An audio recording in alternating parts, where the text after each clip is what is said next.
Tinapay mula sa langit. A daily morning devotion with CRC family.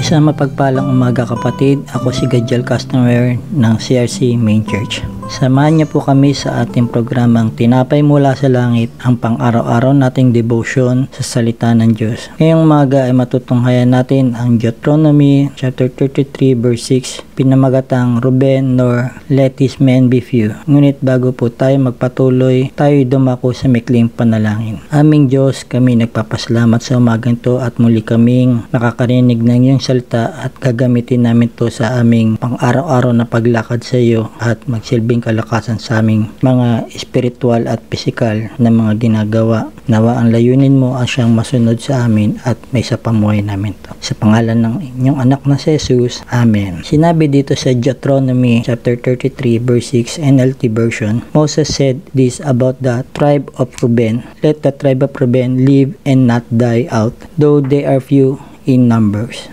In the book of Deuteronomy, Moses delivers a series of speeches to the Israelites before they enter the promised land. In chapter 33, Moses gives blessings to each of the 12 tribes of Israel. These blessings are not just words of encouragement, but are also prophetic in nature, as they speak to the destiny and future of each tribe.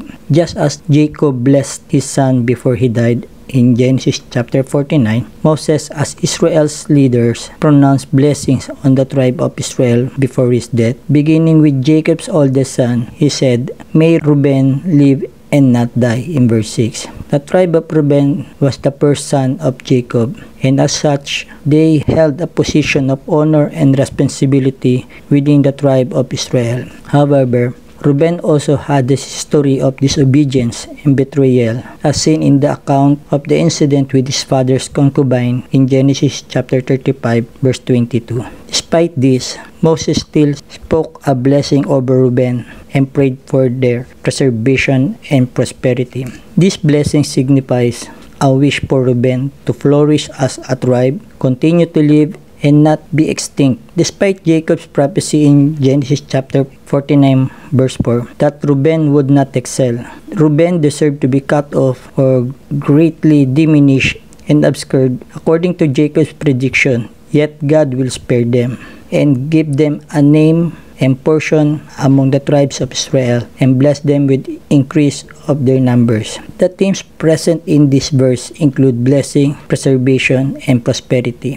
Despite Reuben's past failings, Moses still sought the best for the tribe and prayed for their success and growth. This reflects the overarching theme of God's faithfulness and mercy as He continues to bless and provide for His people even when they fall short. The blessing of Reuben can also be seen as representations of God's grace and forgiveness. Despite Reuben's past mistakes, Moses did not pronounce a curse or judgment over the tribe, but instead spoke words of life and hope. This serves as a reminder of God's ability to redeem and restore, and His willingness to bless His people despite their flaws. As our application, as a powerful declaration of God's favor and protection over the tribe of Reuben, it serves as a reminder of God's mercy and faithfulness, and His desire for His people to thrive and prosper. And it's also challenges us to consider the ways in which God continues to bless and sustain His people, even in the midst of our imperfections. Dito pinapakita na mayaman ang biyaya at awa ng Diyos sa atin. Para sa ating closing prayer, aming Diyos, muli Panginoon, pinaalalahanan mo kami na hindi man kami karapat-dapat, ngunit dahil sa iyong biyaya, habag na pinagkaloob mo ang iyong anak na si Jesus upang tubusin kami sa aming mga kasalanan. Alam namin na nandiyan ka upang kami igabayan at patuloy kami lumakad sa inyong tawag. Wala kaming magagawa kung wala ka. Bagamat kami nagkukulang, mayaman ang iyong awat biyaya at handa kang pagpalain kami, i-bless kami Lord at hindi kami i-curse kung patuloy kaming lalakad sa inyong pagkakatawag sa amin at gawin ang mga pinapagawa mo sa amin. Ito po ang aming samot dalangin. Patuloy mo kaming gabayan pang araw-araw naming ginagawa at maging matapat kami na naglilingkod sa inyo. Sa ngalan ng Ama, ng Anak, at ng Espiritu Santo. Amen. Maraming salamat po sa inyong pakikibahagi sa ating programa. Lagi po nating pagnilayan ang salita ng Diyos mula sa ating puso dahil lubos ang magiging kaunawaan natin dito. Huli po ninyo kami samahan bukas sa pagninilay ng kanyang mga salita dito sa programang Tinapay Mula sa Langit. Malaya niyo pong i-share ang video nito upang kayo rin po ay maging pagpapala sa iba. Pagpalain po tayong lahat ng ating Panginoon. Magandang umaga. God bless us all.